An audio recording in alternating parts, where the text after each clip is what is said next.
Santos, líder de segmento de ultrassom para a América Latina da GE. Eu sou responsável por uma das linhas de ultrassom da GE, que é a Primary Care, equipamentos de baixa complexidade, equipamentos de entrada. Temos aí produto para todas as especialidades clínicas. É um prazer estar aqui hoje com vocês. É o primeiro aí o evento 100% digital da GE, que acho que foi feito pensado em cada detalhe, muito trabalhado para a gente poder suportar os nossos clientes nesse momento de distanciamento. É um evento, como eu disse, todo digital, com visita virtual ao nosso stand, com muitos lançamentos de vários produtos, ferramentas digitais, inteligência artificial. É possível também marcar demonstração de alguns dos equipamentos que estão sendo lançados, então tem campo aí também para os clientes solicitarem essa demonstração que vai ser marcada posteriormente. E como não poderia deixar de ser, temos aí vários webinars com conteúdo bastante relevante, que eles ficarão, inclusive, disponíveis para que seja acessado aí pelo nosso site, pela plataforma digital da GE, para que vocês possam ver posteriormente, para quem não pode participar das sessões ao vivo. E hoje, como eu disse, um desses webinars, a gente vai falar um pouco sobre ultrassom point of care na vascular, falaremos sobre acesso e trombose venosa em tempos de Covid-19, acho que é um tema extremamente relevante, principalmente porque nós temos aí pacientes extremamente debilitados, uma preocupação muito grande com infecção, não só dos profissionais da saúde, mas das pessoas que estão ali ao entorno, o próprio paciente em situação muito complicada à beira-leito, e acho que o ultrassom tem tomado realmente um destaque muito importante nesse momento. E para falar hoje sobre esse tema de muita relevância, eu queria agradecer muito a presença do Dr. Ronald Flumnan.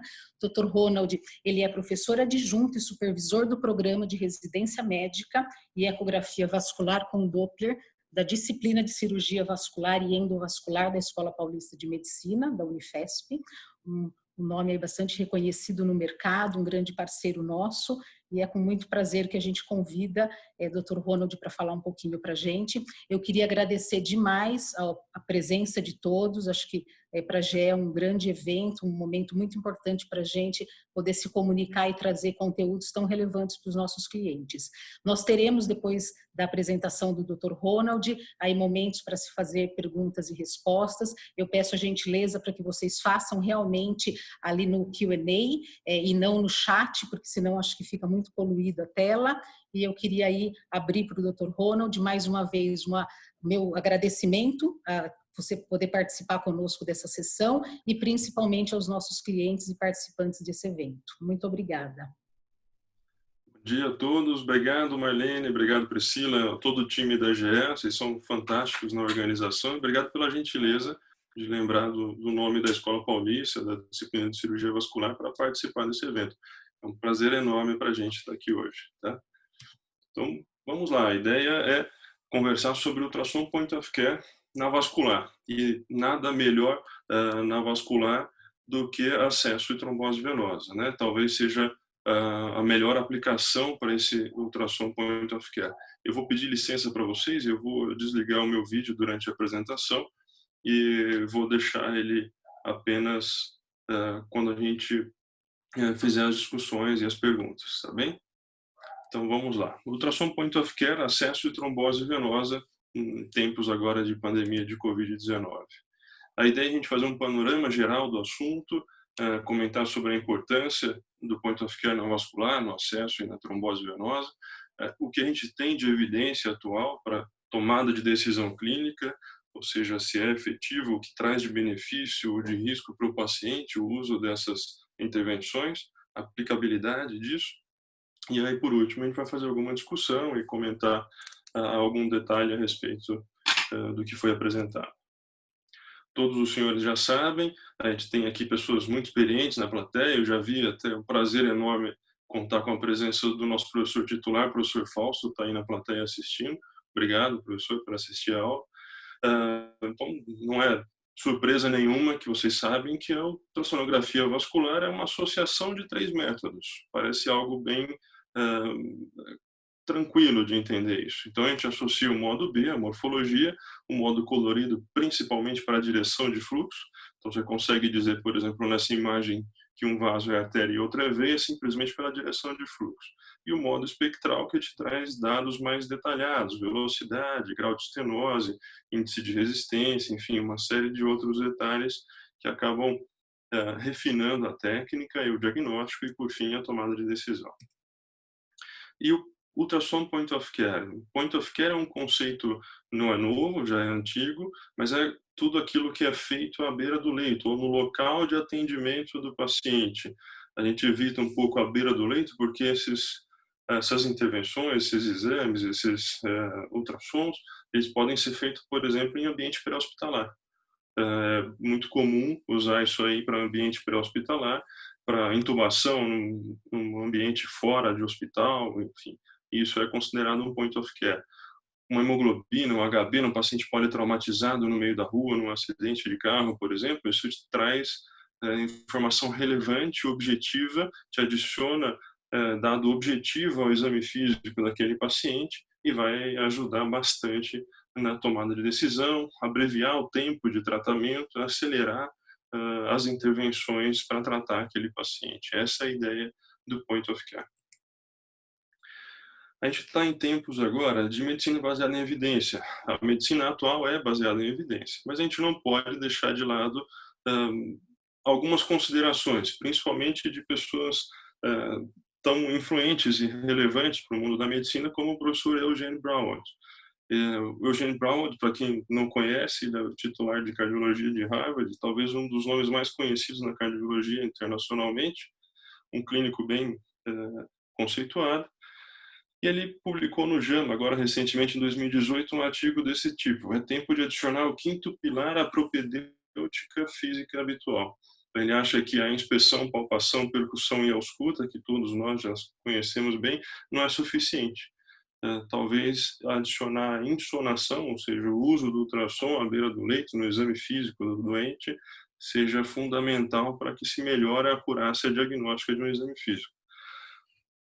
Então, como que ele sugere fazer isso? Com vários dispositivos de várias maneiras, enfim. Esse primeiro dispositivo aqui vocês conhecem muito bem, é o V-Scan GE, é um dispositivo que tem 2 transdutores no mesmo dispositivo, então tem um linear de um lado e um setorial do outro, e você alterna isso de acordo com o preset de necessidade. Por exemplo, você pode usar para um FAST, fazer avaliação de pericárdio, de ultrassom de pulmão, e usar para ultrassom periférico, acesso, trombose venosa, com o mesmo dispositivo, sem precisar trocar. Tem outros dispositivos que a gente não tem essa mesma vantagem, que você precisa trocar o transdutor, por exemplo, com o smartphone. Tem algumas desvantagens, no meu ponto de vista, a principal é que não funciona no iPhone, mas é só uma brincadeira, não se preocupem com isso. Tem outros dispositivos, por exemplo, esse aqui, que promete transformar um transdutor de convexo em linear no mesmo aparelho. Então ele acha que consegue, eu ainda não tive a oportunidade de usá-lo, mas ele promete conseguir transformar a disposição do cristal piezoelétrico de convexo para linear no mesmo dispositivo. E outros, esse aqui, por exemplo, é um chip eletrônico que veio para substituir o cristal piezoelétrico. Ele promete ser mais barato, com uma imagem não inferior ao cristal piezoelétrico. E esse outro, parecido com a oximetria, ele te dá alguns dados, por exemplo, de hematimetria, HB, enfim, contagem de célula branca, célula vermelha, uma série de detalhes que, teoricamente, uma oximetria de pulso não daria para a gente. Então, tudo isso para quê? Para a gente ver mais que adivinhar. Então, a acurácia de uma história, um exame físico bem feito, a gente está cansado de ouvir isso em escola médica, a clínica soberana, enfim, a história do exame físico é fundamental? Sim, é fundamental. Mas, infelizmente, a acurácia, por melhor que seja, não chega a 70%. E isso é uma acurácia baixa. Então, a gente precisa acrescentar dado objetivo ao seu exame físico, e uma das maneiras de se fazer isso é com o ultrassom point of care. Aqui um outro artigo do JAMA mostrando a aplicação do POCUS, né, do ultrassom point of care, nas várias áreas da cirurgia geral. Então, desde 2017, 2018, nas últimas edições do ATLS, o FAST, nada mais é que um point of care no trauma, o FAST já foi incorporado às recomendações do ATLS como algo que melhora a tomada de decisão, que é importante para decidir se vai operar, se não vai aquele paciente. Já foi, inclusive, foco de questão de prova de residência, enfim, uma série de outros detalhes. Agora, em tempo de Covid, ultrassom de pulmão e de pleura está bem em voga, está bem atual, né? Todos comentando a respeito dos benefícios disso e tudo mais, mas ele já é usado para identificar pneumotórax, por exemplo, pós-acesso, para identificar um hemotórax, um derrame pleural, e à beira do leito do paciente sem precisar deslocar, ou principalmente naqueles pacientes que não se consegue deslocar de repente da UTI por instabilidade hemodinâmica e tudo mais. Na cardiologia, por exemplo, um paciente com insuficiência cardíaca, onde você precisa fazer volume, mas não pode fazer muito volume, senão ele entra em edema agudo de pulmão, enfim, você poderia usar o ultrassom à beira do leito para controlar o quanto a gente faz de volume, quanto se trata o doente com aquilo. E na vascular, como a gente não podia deixar de lado, uma das principais aplicações é o acesso, seja ele venoso ou arterial. Então, o acesso vascular, de uma maneira geral, é uma das principais aplicações do ultrassom point of care na vascular. E agora, nessa época de pandemia de Covid, não deixa de ser diferente, a gente vai ver por quê. E por que que o ultrassom deveria, ou se já não é, deveria ser recomendado para todos os acessos vasculares? Porque ele reduz em mais de 70% as complicações associadas ao acesso venoso, por exemplo. A outra aplicação do ultrassom point of care na vascular é para o diagnóstico de trombose venosa profunda. Talvez essas são as duas maiores aplicações de ultrassom à beira do leito na cirurgia vascular. E aí sempre vem aquela pergunta: poxa, Ronald, mas eu sou vascular, eu sou cirurgião geral, trabalho no pronto-socorro, eu não me sinto confiante em fazer um diagnóstico de trombose venosa e já começar o tratamento, já parenizar o paciente só com a minha avaliação. Mas deveria, porque essa dúvida já permeou a mente de muitos pesquisadores por aí, já tem vários estudos comparando isso. Isso aqui é só um exemplo para vocês, é um estudo que comparou a acurácia diagnóstica de um exame à beira do leito, com um emergencista treinado para fazer ultrassom point of care, e o teste de referência era o exame, a avaliação com um especialista em imagem, com um radiologista. Eu imagino que a maioria na sala seja radiologista, isso é ótimo. O exame seria o padrão ouro nesse caso aqui, e a comparação com o emergencista. Reparem que a acurácia foi mais de 90%. Então, se o indivíduo é devidamente treinado, ele tem certificação para aquilo, ele foi adequadamente orientado sobre como fazer, a melhor maneira de fazer um ultrassom à beira do leito, não tem nenhum impedimento em que ele faça isso. Aliás, é recomendável que ele utilize essa tecnologia no cuidado do seu paciente. Então vamos lá, voltando para o acesso venoso aqui, a gente tem vários tipos de acesso: periférico, central, enfim, de longa permanência, de curta permanência. Habitualmente os periféricos são aqueles feitos pela enfermagem, enfim, para coleta de exame, para uma hidroterapia, enfim.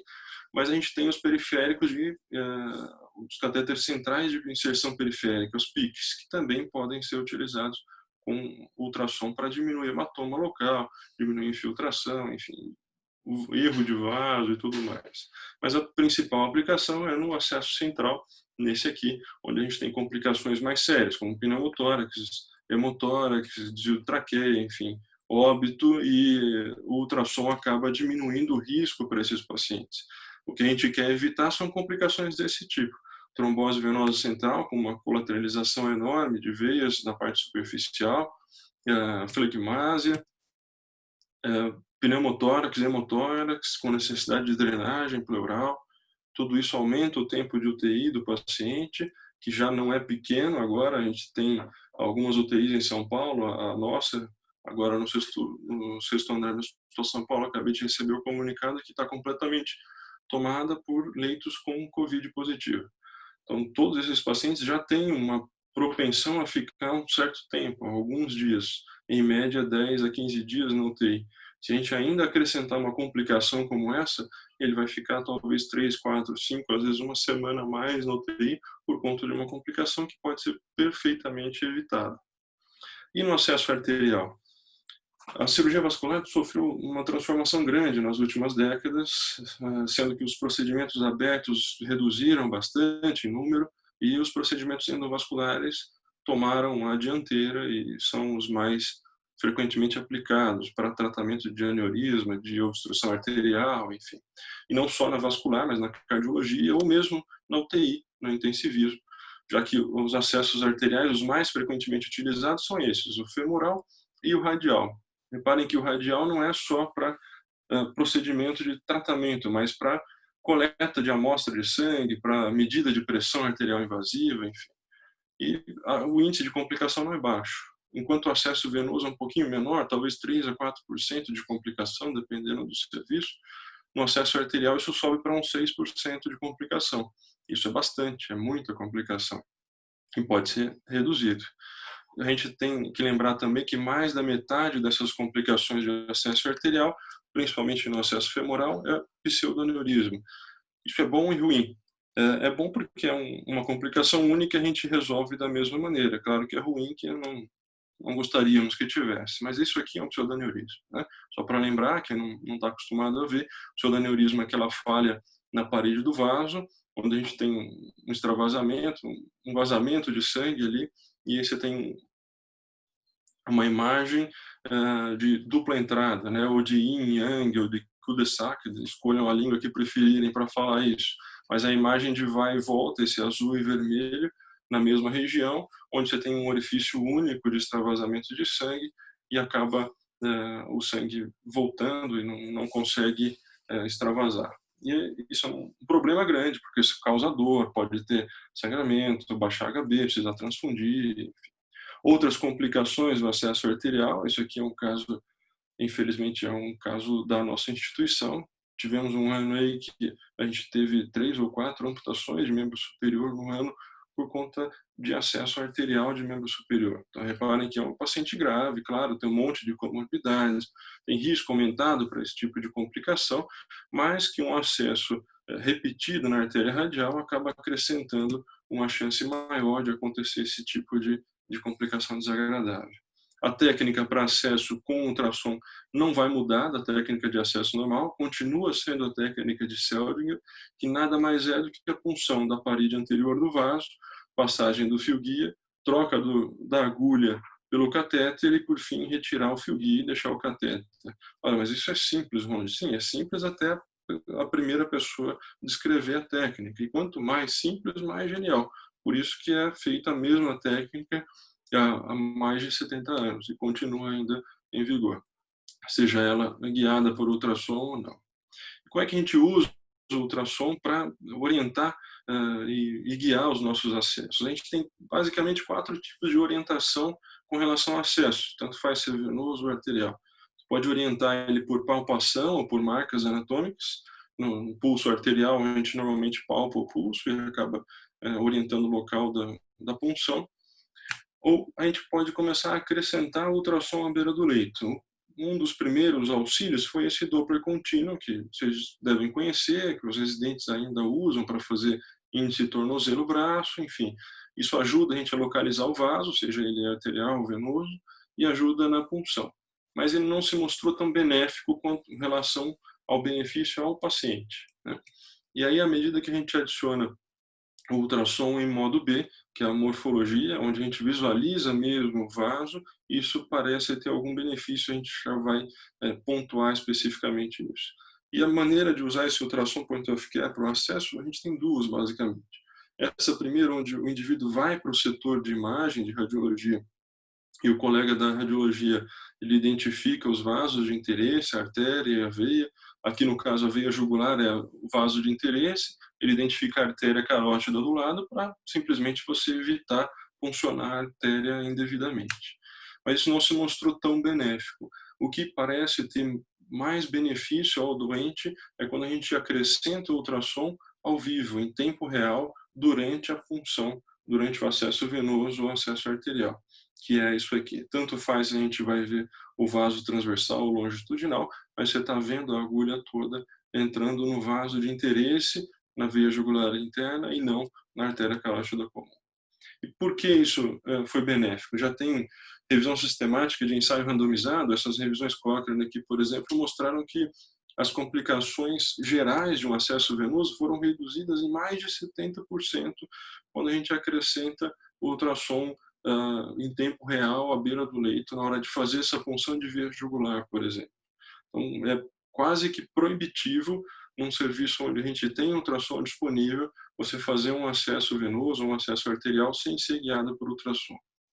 Ah, Ronald, mas isso não tem disponibilidade em todos os lugares, a gente tem muito local de SUS. É possível que seja assim, mas mesmo em instituições públicas, como o Hospital São Paulo, como, enfim, a Unifesp, a Universidade Federal de São Paulo, a gente tem ultrassom em todos os lugares, praticamente. Então, não tem desculpa para fazer um acesso. A gente brinca com os residentes e fala, olha, vocês não têm desculpa para não usar ultrassom na hora de fazer acesso. Vocês têm ultrassom em todos os lugares aqui. Recentemente, a universidade adquiriu mais 16 dispositivos de V-Scan que foram distribuídos em vários lugares da instituição, centro de simulação, com os residentes da vascular, os pronto-socorros de cirurgia, de clínica, de pediatria. Então, não tem desculpa para fazer um acesso sem ser guiado por ultrassom. Tem algumas instituições aqui em São Paulo que, se você for fazer um acesso sem ser guiado por ultrassom, você precisa preencher uma não conformidade. Você tem que justificar por escrito para a instituição por que você não está usando aquilo, já que foi provado que traz um benefício grande ao paciente.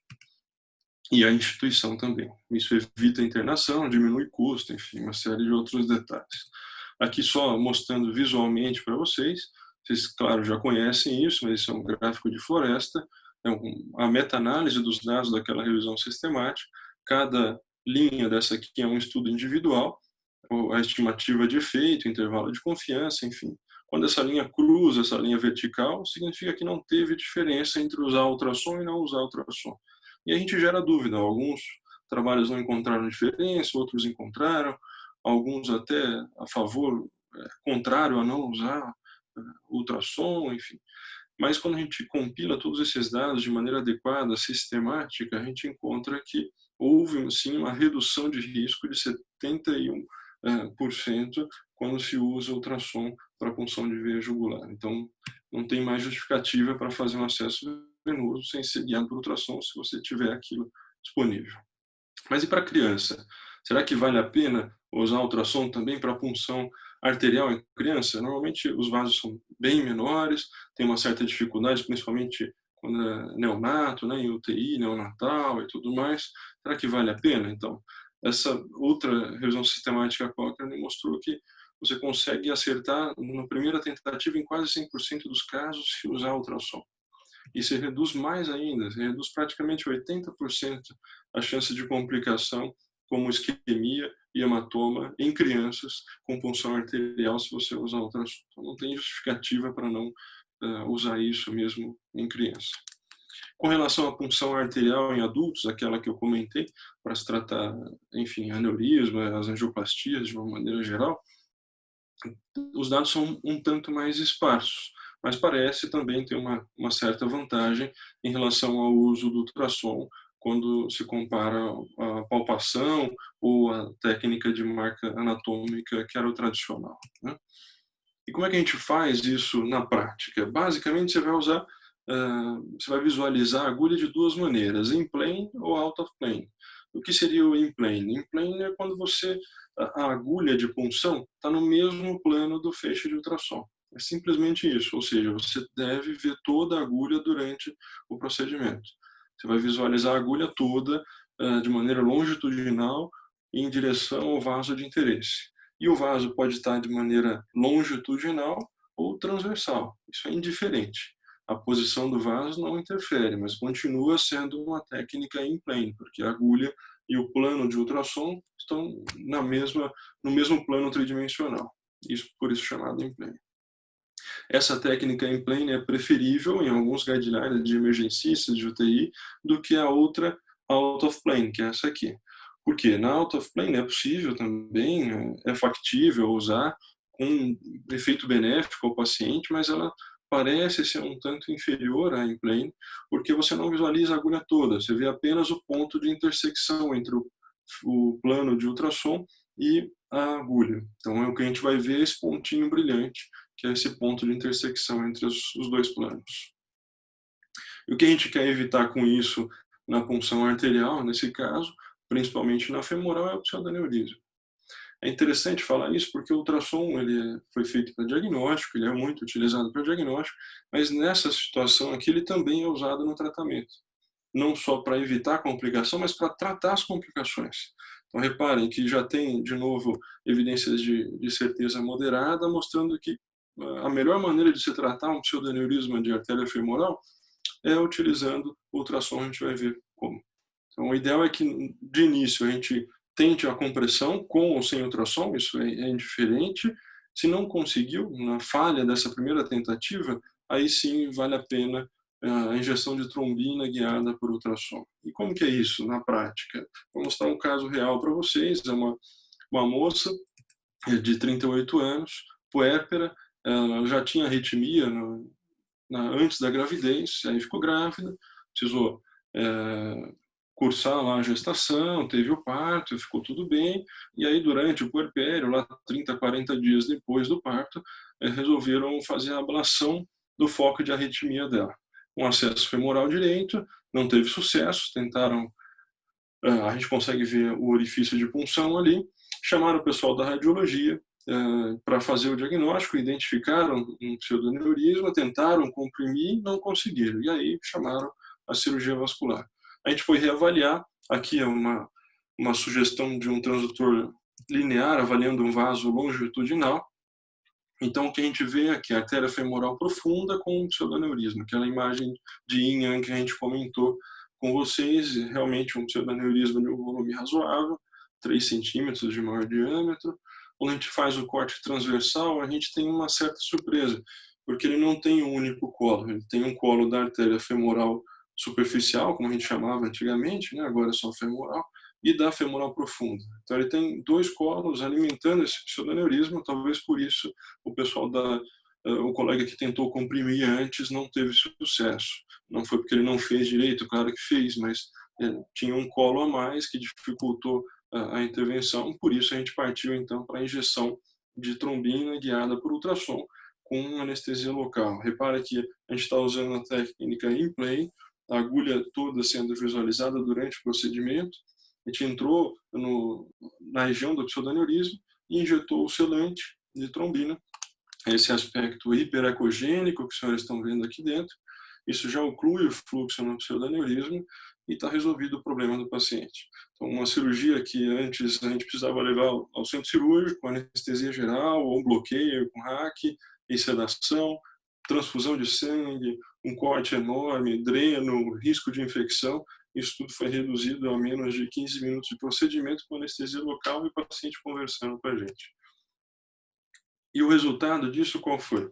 Então, o resultado antes e depois. Isso aqui é um controle de 24 horas, o pseudoneurisma completamente ocluído, num corte transversal, também o pseudoneurisma completamente ocluído, preservando os vasos de origem, a femoral profunda, a femoral, com um sucesso técnico e clínico da paciente, ela acabou tendo alta em 24 horas.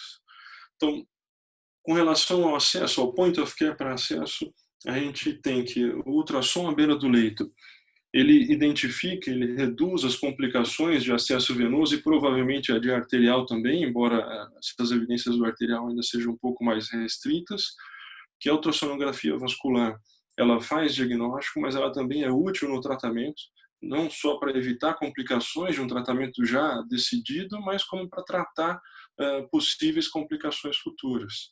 Que os selantes percutâneos, eles são, sim, uma ferramenta bastante interessante para tratar essas complicações, mas que a gente ainda precisa de uma evidência robusta para acesso arterial em adultos. E isso motivou o grupo da Escola Paulista a dar um start para essa revisão sistemática, que acabou de publicar o protocolo agora, mês passado. É uma colaboração internacional entre a Cochrane no Brasil, a Cochrane Heart e a Duke University nos Estados Unidos, para tentar encontrar as melhores evidências a respeito do ultrassom arterial guiado, do ultrassom à beira do leito para guiar uma punção arterial em adultos, né? Agora, partindo para o nosso segundo tópico, né, da aplicação de point of care para trombose venosa, é claro que vocês já estão cansados de saber o que é trombose venosa, mas só para lembrar que o tromboembolismo venoso é uma entidade nosológica única que envolve 2 outras, a trombose venosa profunda e a embolia de pulmão. não necessariamente elas ocorrem ao mesmo tempo, na mesma sequência, ou como está no livro.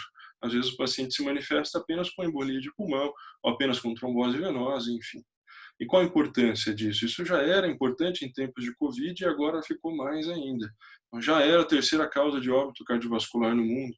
É a principal causa de óbito evitável num paciente internado. Então, por isso, qualquer hospital que a gente entrar hoje, seja ele de qualquer região, em qualquer situação financeira hospitalar, ele vai ter um protocolo de profilaxia de TEV. Não é à toa, é porque é a principal causa de óbito evitável num paciente internado, por qualquer motivo. E se o paciente teve embolia de pulmão, além da trombose venosa, a mortalidade dele aumenta em 18 vezes. Isso é muita coisa. Esse paciente ele tem quase 1/3 de chance de recorrência, de ter um segundo episódio de trombose ou de embolia de pulmão, com uma mortalidade em 30 dias que pode chegar a 10%.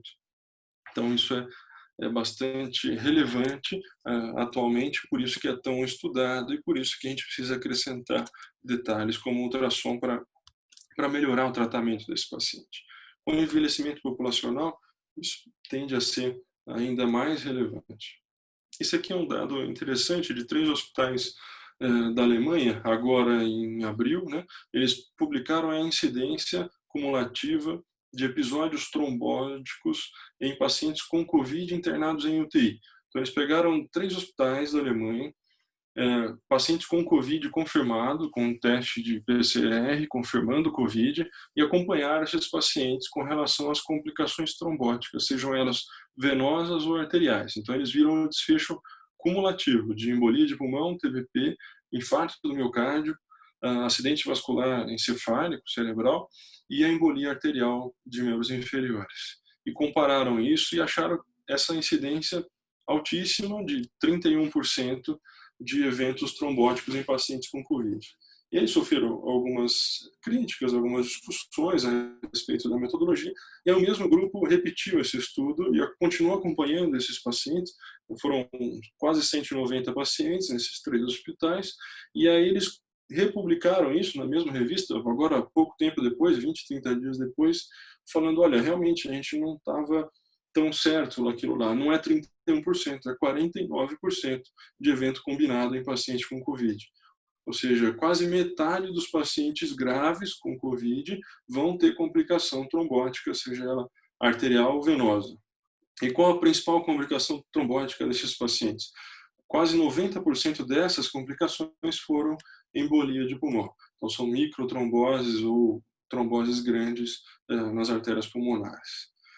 É claro que vocês já estão acostumados, mas o score de Wells é o que guia a história e exame físico quando a gente tem uma suspeita de trombose venosa.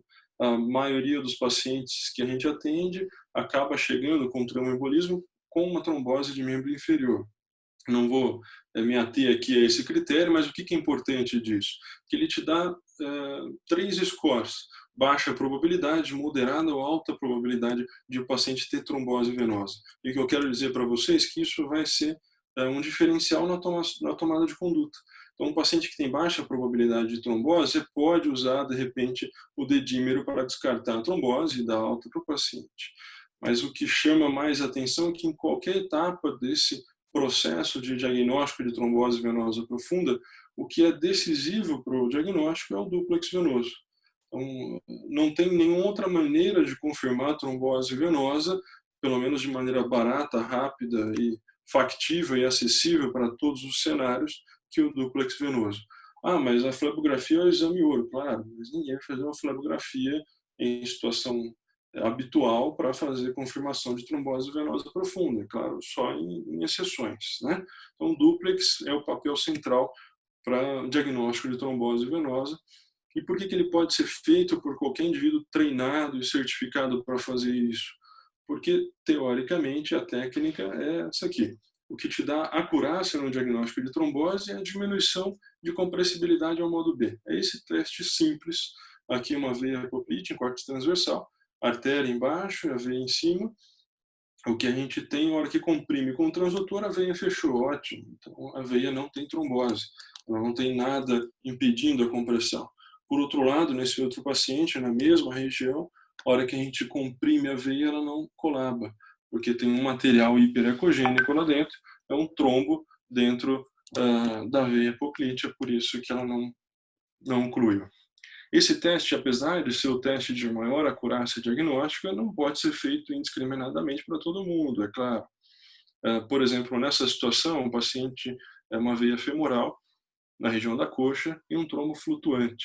Então, repare que nessa situação, por exemplo, a gente evita fazer essa compressão, porque isso pode levar a uma embolia de pulmão. Você pode desprender esse trombo, ele virar um êmbolo, impactar no pulmão e aí vai causar complicações indesejadas ao paciente. Então, apesar do teste de maior acurácia diagnóstica ser diminuição de compressibilidade, a gente, é claro, usa todos os artifícios do ultrassom vascular, de uma maneira geral, para confirmar esse diagnóstico. Por exemplo, no modo colorido, você pode comprimir, esse aqui é um teste de compressão de jugular, já com modo colorido fica mais didático para ver, né? A gente, é claro, usa também a parte espectral para ver a fasicidade respiratória. Esse é um dado interessante. Aí tem aquela discussão, por exemplo, num paciente com suspeita de trombose de membro inferior. Vale a pena fazer bilateral ou não? Já tem trabalhos mostrando que quase 1/3 dos pacientes tem trombose assintomática no membro contralateral. Então, vale sim fazer bilateral e não só o membro que está assintomático. E outro detalhe com relação à fasicidade respiratória: se o paciente tem queixa naquele membro de trombose venosa, você vai fazer o exame e tem uma assimetria de fasicidade, ou seja, um membro perdeu a fasicidade respiratória e o outro preserva, vale a pena avaliar a região mais amontante, na região ilíaca ou cava inferior, porque pode acontecer trombose isolada de ilíaca, né? E aqui associando os dois assuntos da nossa conversa de hoje, né, acesso e trombose venosa, não podia deixar de falar. É um exemplo para vocês de uma paciente também jovem que estava em hemodiálise e há poucos dias veio com história de dor e edema de membro superior. E a gente foi fazer uma avaliação, ela tinha uma trombose de veia jugular na região do acesso venoso central. Isso são situações clássicas que todos já viram, já participaram, mas tem outras situações pouco habituais. Por exemplo, um paciente que foi fazer uma ablação de variz de membro inferior por espuma e acabou evoluindo num controle já desse procedimento, completamente assintomática, mas evoluiu com um trombo flutuante na junção, na crosta dessa fena, quase entrando já na femoral. Repara que o fluxo no modo B da veia femoral é atrapalhado, vamos dizer assim, por esse trombo. Então aqui a gente não vai comprimir, porque senão pode embolizar também. Outras situações menos usuais, menos comuns, mas que a gente precisa tomar cuidado e se atentar para isso, são queixas de paciente. Essa paciente é interessante, é uma paciente também feminina, 37 anos, que chegou com queixa de dor e edema do pé esquerdo. Isso há 2 dias. Ela já tinha passado em 2 outros serviços com avaliação de ultrassom venoso de membro inferior, que não fizeram nada de errado, fizeram perfeito, a técnica correta, de tornozelo à região inguinal, e não descreveram nenhum sinal de trombose venosa. Mas é aqui que fica a mensagem. Da mesma maneira que vale ao cirurgião vascular acrescentar dados como ultrassom no seu dia a dia, vale também ao radiologista acrescentar práticas pouco habituais, como tirar a história, conversar com o doente, examinar o doente e talvez se atentar mais à queixa dele do que necessariamente o pedido que ele recebeu para fazer. Essa paciente tinha nitidamente uma queixa no pé esquerdo. Se a gente fosse fazer a técnica habitual, eu não ia identificar nada de alterado. Mas reparem que aqui a gente está vendo a veia plantar à direita, veia plantar lateral à direita, ela é compressível. A hora que a gente olha a queixa do paciente, no pé esquerdo, tem uma trombose de veia plantar do lado esquerdo. E aí você consegue confirmar que ela realmente fez uma trombose venosa no lugar onde ela tinha queixa. Aí merece tratar ou não? Isso é uma outra discussão que a gente não vou comentar aqui agora. E só para mostrar para vocês, isso aqui são imagens recentes agora, 25 de maio, de um trabalho que está sendo feito na Escola Paulista com pacientes com Covid internados em UTI, onde está sendo aplicado o ultrassom à beira do leito, point of care, para diagnóstico de trombose venosa. E aqui uma veia pré e pós-compressão na região apoclítea num desses pacientes. Então, apesar de ser hipoecogênico, a veia se mostrou não compressível, então compatível com uma trombose venosa aguda nesse paciente. A mensagem final da nossa conversa de hoje é: ver mais que adivinhar. Então, tudo que a gente puder fazer para acrescentar, dado o objetivo, a decisão clínica, a tomada de decisão para o nosso paciente, vai ser benéfico para ele. É claro que para fazer isso a gente precisa de certo treinamento. A gente faz isso na Escola Paulista. Um dos lugares para se fazer isso é o Centro de Habilidades, que é esse lugar aqui bastante interessante, onde se aplicam esses dispositivos e outros.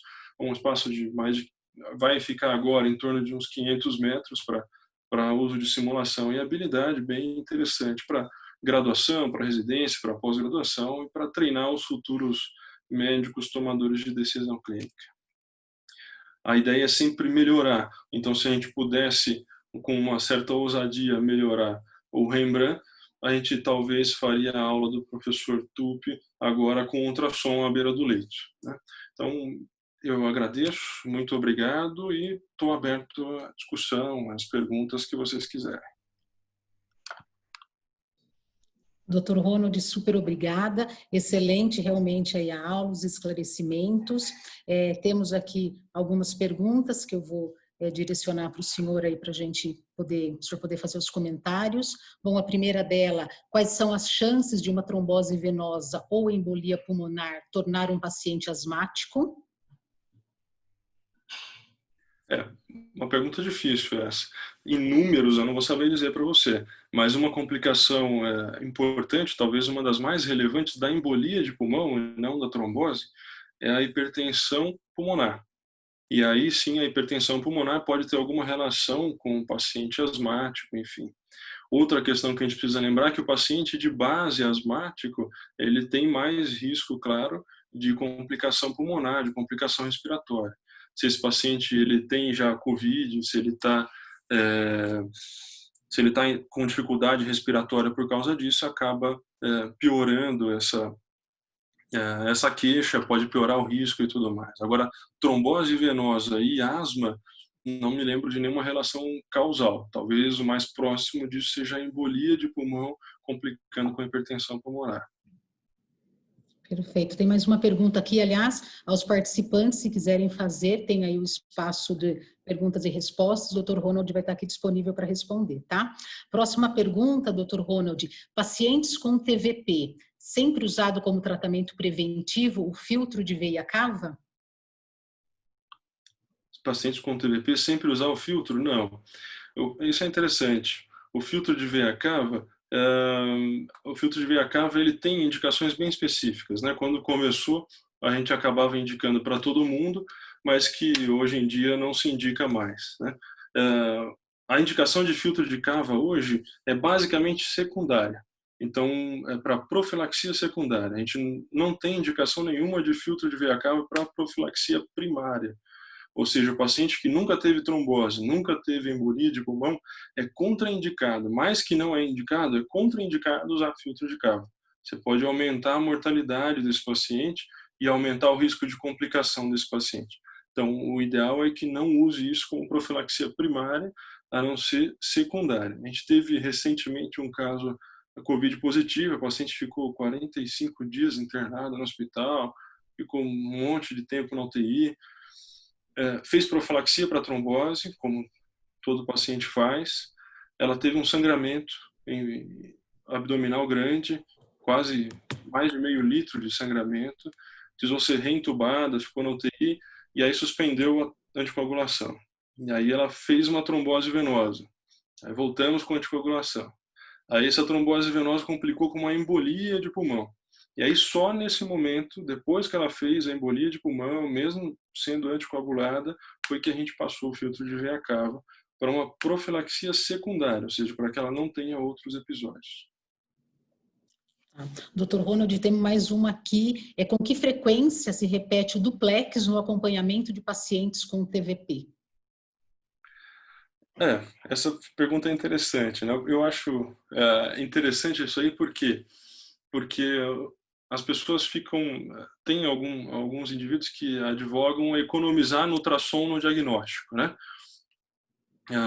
Como que eu vou dizer para vocês? Ele vai fazer ultrassom no membro só sintomático, o que acho temerário. A gente está perdendo a oportunidade de diagnóstico e de tomada de decisão. mas esses mesmos indivíduos acabam pedindo ultrassom a cada semana depois que o paciente já fez trombose venosa, não sei dizer por quê. Então, eu acho que a situação está um pouco invertida. Quando você vai acompanhar o paciente com trombose venosa, não há necessidade de fazer ultrassom para interromper a anticoagulação, por exemplo. Essa anticoagulação de trombose venosa, ela deve ser feita no mínimo 3 meses. Isso independente do ultrassom, independente se aquilo lá recanalizou ou não, né?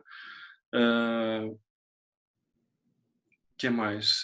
Esse ultrassom de acompanhamento, ele acaba sendo feito mais se o paciente tem piora clínica, né?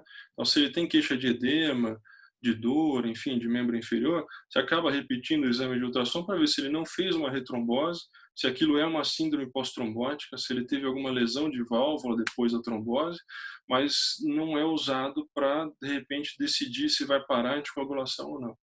É isso que é uma dúvida interessante. A gente fica na ansiedade de querer ajudar o paciente e acabar fazendo exame toda hora. Mas é muito melhor você fazer mais exame no diagnóstico antes, na suspeita, porque você vai conseguir confirmar e tomar a decisão melhor, do que depois que já confirmou, ficar fazendo o exame a toda hora, de repente, para mudar a medicação. Isso não vai mudar muita conduta.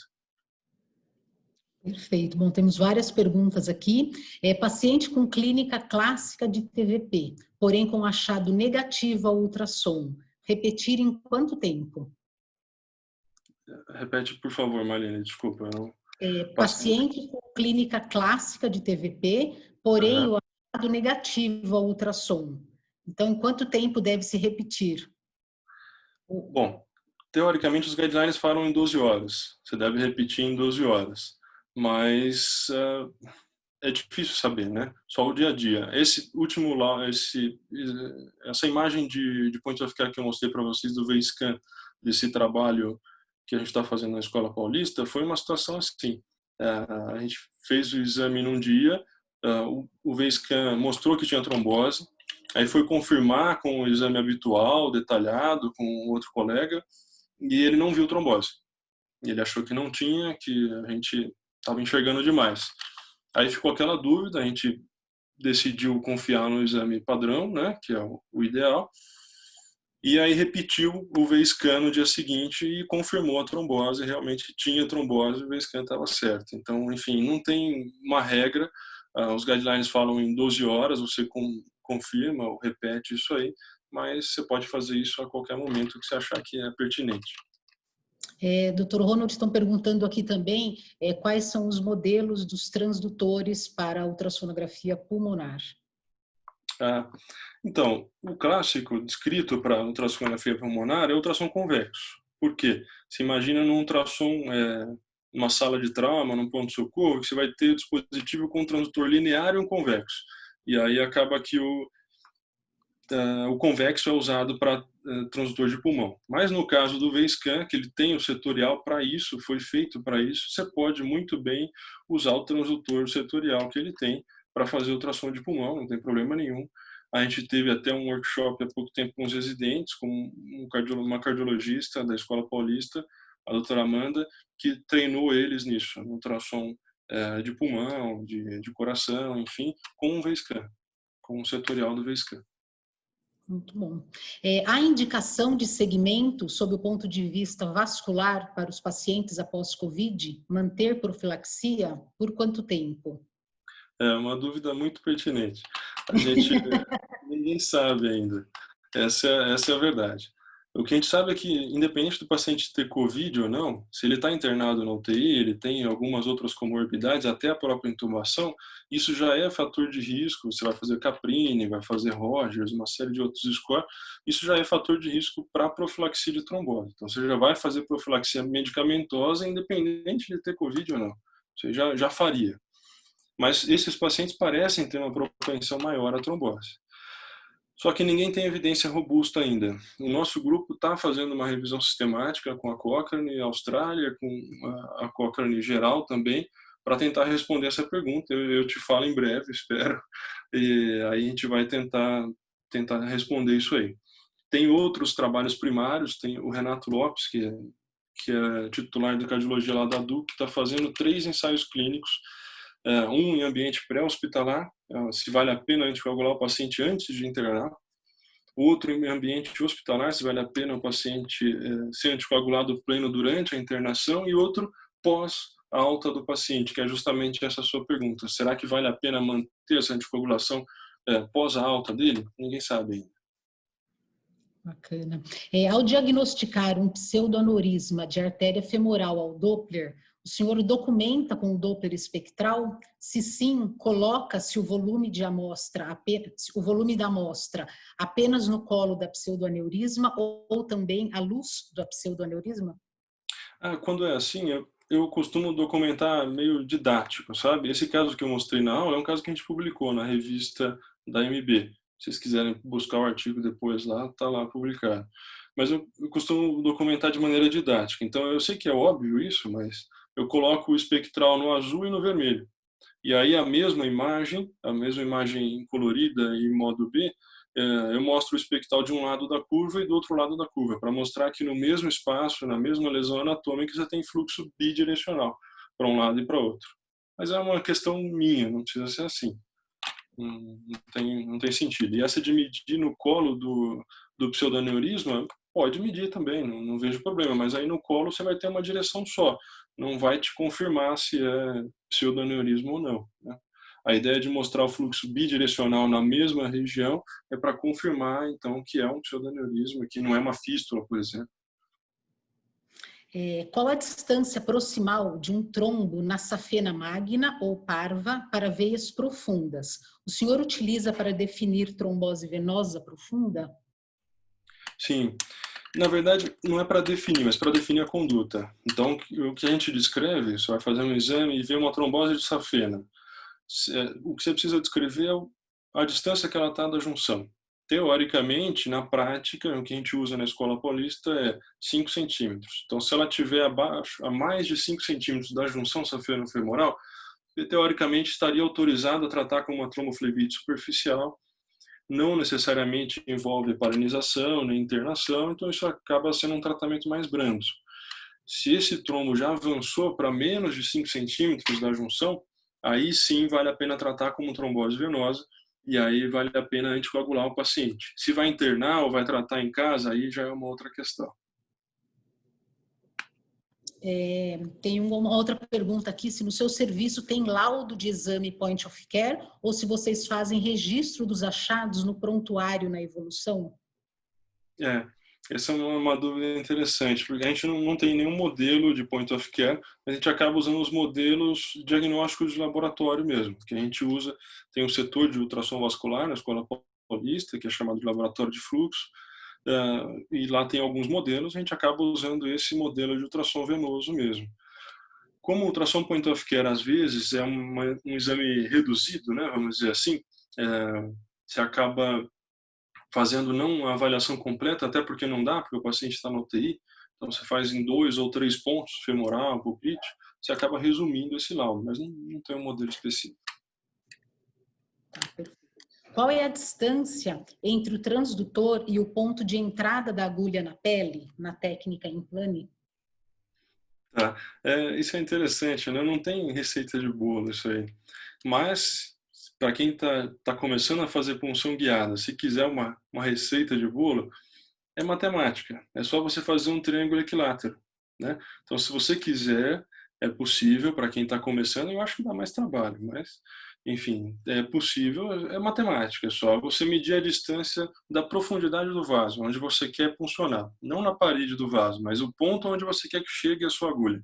Você mediu aquela profundidade, você dá a mesma distância do transdutor para onde vai entrar na pele a sua agulha, correto? Então são 2 lados de um triângulo de 90 graus.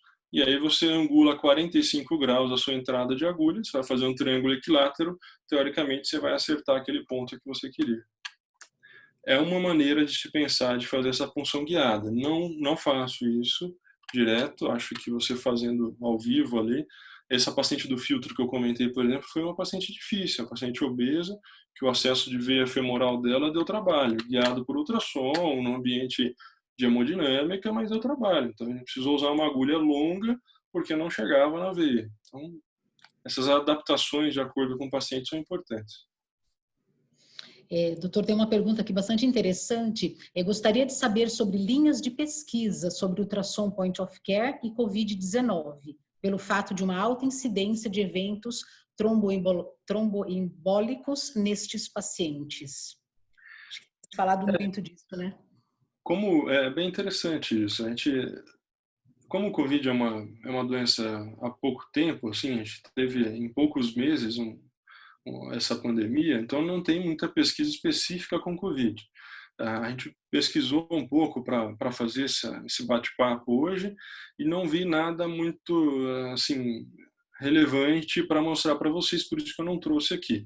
Tem já algumas revisões sistemáticas comparando, por exemplo, o point of care com 2 ou com 3 pontos. Será que vale a pena usar só 2 ou 3 pontos? Aparentemente não tem diferença.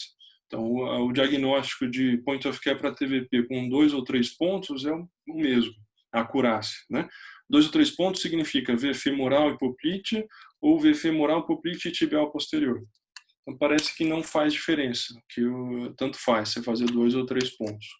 Mas isso são dados muito esparsos, ainda o pessoal está tentando fazer e melhorar. Espero que a gente consiga fazer mais isso. Vamos lá. Como diferenciar trombose venosa aguda e retrombose em pacientes com sequela de TVP? Esse é um dos principais motivos de fazer o exame não econômico no primeiro diagnóstico.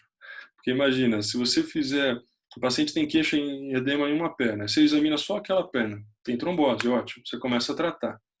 Aí ele piora a queixa na outra perna. Aí você vai fazer o exame da outra perna, tem trombose. Mas será que é uma trombose recente ou é aquela já antiga que você só não fez o diagnóstico? Então, por isso que na primeira chance que você tiver suspeita de diagnóstico, não economiza nesse primeiro exame. Isso é bobagem. Tem que fazer o exame bilateral, no mínimo, de membro inferior. Tem alguns colegas, o Dr. Ramaciotti, por exemplo, ele fala, Ronald, se for fazer em mim, faz bilateral e cavo ilíaco também. Porque você pode ter trombose de ilíaca isolada. Então, vale a pena você não economizar nesse primeiro acesso. Então, como diferenciar a retrombose da trombose aguda? Tem algumas maneiras. A clássica de artigo, de trabalho científico, é a diminuição de compressibilidade. Então, você faz a compressibilidade no primeiro diagnóstico, diminuiu, aquela medida é comparada com a compressibilidade nas medidas futuras. Teoricamente, se aquilo vai reduzindo com a absorção do trombo, é o mesmo a trombose, aquilo foi diminuindo. Se aumentar, aí acaba sendo uma nova trombose. Doutor Ronald, tem uma pergunta aqui que eu gostaria que o senhor respondesse. Os aparelhos de Doppler portáteis são suficientes para diagnóstico e guiar punções? Acredito que sim, por isso que a gente está usando, né? E mais do que a opinião do especialista, já tem alguns trabalhos comparando isso, mostrando a acurácia diagnóstica tanto dos portáteis quanto dos fixos para diagnóstico de trombose e para acesso.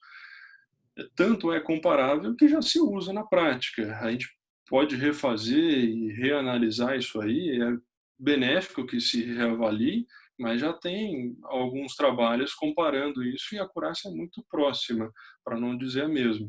É claro que são dispositivos para coisas diferentes. Por exemplo, não adianta você querer fazer grau de estenose com V-scan, que você não vai conseguir, até porque ele não tem espectral. Então, não foi feito para isso. O V-scan ele foi feito para point of care. É uma outra questão. Então, ele só tem modo B e modo colorido. Para diagnóstico de trombose e para acesso, como a gente conversou aqui, é perfeitamente recomendável e utilizável. Não tem nenhuma limitação. Você usando o dispositivo para que ele foi feito, eu acho que é muito adequado. É desejável que você tenha algo portátil e mais fácil de usar, né?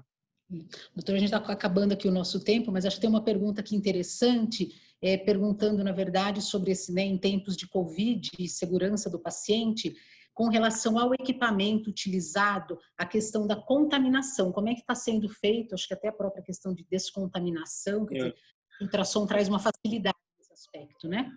Tem razão, é uma preocupação importante. O que alguns colegas têm feito em alguns laboratórios, e a gente tem feito quando usa o V-Scan, envolver o aparelho, o dispositivo, no Imagipack, num plástico descartável, e aí você utiliza, coloca, por exemplo, o transdutor. Você vai passar o gel, coloca o Imagipack e aí depois usa mais gel quando for contato com o paciente. E sempre higienizar de um paciente para o outro. Higienizar com álcool, enfim, com algo que seja teoricamente é, recomendável para evitar a infecção. Doutor Ronald, nós temos ainda muitas perguntas, mas pelo tempo aí limitado não vamos conseguir responder todas, mas responderemos posteriormente e enviaremos para o contato que todo mundo deixou. Gostaria de fazer uma pergunta final, se me for possível. Eu acho que esse momento aí de Covid e tudo tem demonstrado, né, uma falta realmente de conhecimento, na verdade de prática pelos profissionais de saúde nessa questão do ultrassom point of care, de handheld, né, que nos e não só isso, né, acho que para os próprios ventiladores, monitores, eu acho que essa questão da educação e do conhecimento tem sido algo bastante procurado neste momento. O senhor, né, como uma pessoa que tem aí uma vida acadêmica longa, um grande influenciador, como é que a gente pode fazer realmente para que seja implementado o ultrassom aí desde o início, né, da formação dos profissionais de saúde, dos médicos, para que realmente a gente consiga avançar nesse aspecto e que a gente veja realmente muito mais utilização de ultrassom à beira-leito e aí realmente contribuindo para os pacientes. Bem, bem colocado, Marlene. Obrigado pelas considerações, mas isso é muito gentil. Essas implementações elas já estão sendo feitas, pelo menos na Escola Paulista eu vejo isso com bons olhos. Os alunos já têm contato de graduação de medicina, eles já têm contato com aulas de ultrassom desde o primeiro ano. Então a gente faz algumas eletivas, tem, que eu me lembre, pelo menos 4 eletivas, 3 delas na vascular, tem o pessoal da radiologia, o Rodrigo Regassini, que faz também eletivas com ultrassom bem interessantes. Então os alunos já têm contato com esse uso, com essa tecnologia. O que a gente precisa é divulgar mais. Então eles já têm esse contato na graduação. No 4º ano da medicina eles também acabam tendo esse contato, a gente leva eles para o laboratório de simulação, enfim, eles acabam treinando, manejando esses dispositivos e tudo mais. Isso acaba facilitando o uso deles, facilitando o treinamento, e esse é um dado fundamental. Então já está mais que provado que quando você acrescenta treinamento e simulação ao médico, ao indivíduo que vai usar esse dispositivo, você melhora o resultado clínico para o paciente depois. Você diminui complicação. Então, pensando nisso, a vascular da escola também desenvolveu, na pessoa do professor Luiz Nakano, desenvolveu alguns simuladores próprios da disciplina para acesso guiado, para uma série de outras coisas. E agora ele está desenvolvendo um simulador interessante para pacientes com COVID que precisam ficar pronados, né, em posição de barriga para baixo, vamos dizer assim, na UTI. Como é que você faz para fazer um acesso nesse paciente? Então a gente está tentando descobrir alguma maneira de fazer isso. É possível, sim, fazer acesso venoso, tanto que está sendo feito, e a gente está tentando desenvolver maneiras de simular isso aí, para que o indivíduo consiga treinar antes de chegar no paciente. Então isso é fundamental. Eu acho que você colocou bem, precisa ter o contato desde a graduação, desde sempre, e esse contato ele tem que ser contínuo, com educação médica continuada, com simulação e com treinamento repetitivo. Não basta você achar que fez uma vez e está resolvido. Não, muito bom e é bacana, acho que a GE tem essa questão da educação continuada e parceria aí com os nossos clientes, porque realmente a gente acredita muito nisso, né? Dr. Ronald, eu queria mencionar, quer dizer, ainda temos perguntas, a gente vai depois direcionar e fazer a resposta para todo mundo. Queria novamente enfatizar que os conteúdos todos dos webinars que estamos fazendo nesses dias, inclusive esse, ficarão gravados e disponíveis para acesso depois na plataforma da GE. Muita gente aqui parabenizando pela excelente aula, pelas explicações, pela clareza com que o senhor trouxe o tema. Gostaríamos aí, acho que, de ter muito mais tempo para poder ficar discutindo, porque realmente tem muita coisa interessante para falar. E eu, em nome da GE, agradeço a todos os participantes, ao Dr. Ronald aqui por ter aceito e por ter abrilhantado aí esse nosso evento. Agradeço a todo mundo. Obrigado, Marlene, obrigado a toda a equipe da GE e obrigado a vocês por terem assistido a gente. Qualquer dúvida, tem o nosso e-mail, fiquem à vontade para contatar. Um abraço. Um abraço, obrigada.